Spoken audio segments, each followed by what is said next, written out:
नमस्कार दोस्तों, निबंधवाणी में आपका स्वागत है। आज के निबंध का शीर्षक है भारत और I2U2 भू आर्थिक सहयोग की नई दिशा। चलिए शुरू करते हैं। वैश्विक राजनीति के बदलते परिप्रेक्ष्य में बहुपक्षीय सहयोग के नए स्वरूप सामने आ रहे हैं। परंपरागत सैन्य या सुरक्षा गठबंधनों के बजाय अब आर्थिक, तकनीकी और विकासात्मक प्राथमिकताओं पर आधारित लचीले समूह का उदय हो रहा है। इसी श्रेणी में आता है I2U2, एक नवाचारी बहुपक्षीय मंच जिसे पश्चिमी एशिया का क्वाड भी कहा जा रहा है। भारत के लिए यह समूह महज रणनीतिक गठबंधन नहीं बल्कि आर्थिक सहयोग, तकनीकी साझेदारी और क्षेत्रीय स्थिरता के नए अवसरों की ओर अग्रसर होने का मार्ग है।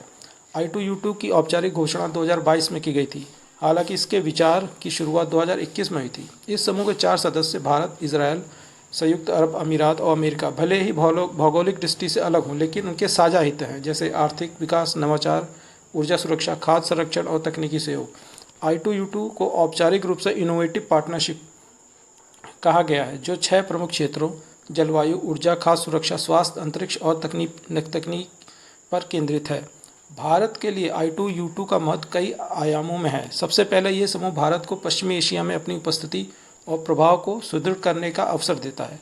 पारंपरिक रूप से भारत की लुक वेस्ट नीति में खाड़ी देशों के साथ द्विपक्षीय संबंधों पर जोर था। अब I2U2 के माध्यम से भारत बहुपक्षीय मंच पर UAE और इजरायल के साथ एक साझेदारी को नई ऊंचाइयों तक ले जा सकता है। विशेष रूप से इजरायल और UAE की तकनीकी विशेषज्ञताओं और पूंजी निवेश क्षमताएं भारत की विकास परियोजनाओं के लिए अत्यंत लाभकारी हैं। दूसरे, I2U2 भारत के लिए भू राजनीतिक दृष्टि से एक संतुलनकारी मंच है।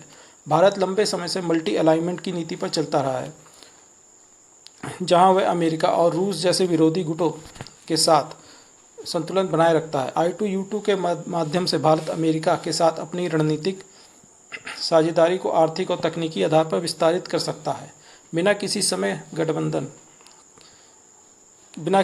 गठबंधन में शामिल हुए। यह भारत की रणनीतिक स्वायत्तता को अक्षुण्ण रखते हुए वैश्विक मंच पर उसकी भूमिका को और सशक्त करता है।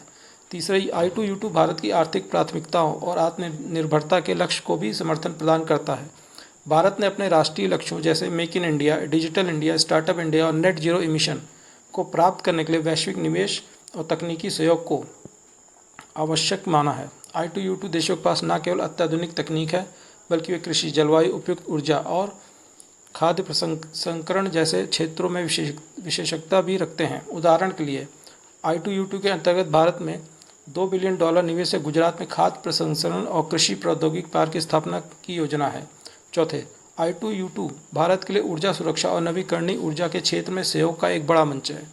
UAE के पास प्रचुर मात्रा में ऊर्जा संसाधन, वह इजरायल और अमेरिका के पास ऊर्जा तकनीक। भारत अपनी बढ़ती ऊर्जा आवश्यकताओं को पूरा करने के लिए इन देशों के साथ सहयोग कर सकता है, विशेषकर हरित हाइड्रोजन, सौर ऊर्जा और स्मार्ट ग्रिड जैसे क्षेत्रों में। इससे न केवल भारत के ऊर्जा आयात पर निर्भरता घटेगी, बल्कि ये जलवायु परिवर्तन के प्रति उसकी प्रतिबद्धता को भी मजबूती प्रदान करेगा।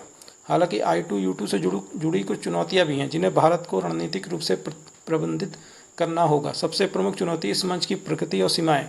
I2U2 ना तो कोई संधि आधारित गठबंधन है, ना ही इसके पास कोई संस्थागत ढांचा है, इसलिए इसकी निर्णय प्रक्रिया का कार्यान्वयन क्षमता और दीर्घकालिक प्रभावशीलता अभी भी परीक्षण की स्थिति में है। भारत को इस मंच में सक्रिय भूमिका निभाते हुए इसे संरचित और परिणामोन्मुख बनाना होगा।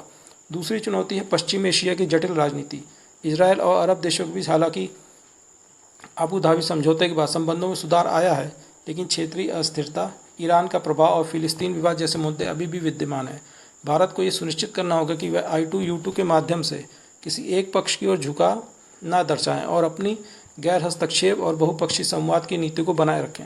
तीसरी चुनौती है चीन की प्रतिक्रिया और क्षेत्रीय प्रतिस्पर्धा। चीन पश्चिमी एशिया और अफ्रीका में बेल्ट एंड रोड इनिशिएटिव के माध्यम से अपनी आर्थिक उपस्थिति मजबूत कर रहा है।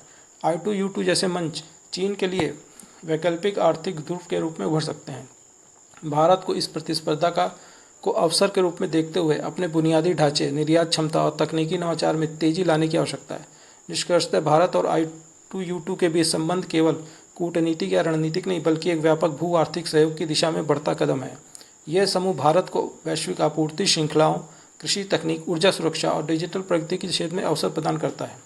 भारत को I2U2 में एक सम्मोहक, नवाचारी और सक्रिय भूमिका निभाते हुए इसे विश्व के सामने एक सफल बहुपक्षीय सहयोग मॉडल के रूप में स्थापित करने की दिशा में कार्य करना चाहिए। धन्यवाद दोस्तों। 800 शब्दों का लगभग ये निबंध है। PDF के लिए टेलीग्राम चैनल को ज्वाइन करें, लिंक डिस्क्रिप्शन में है। धन्यवाद।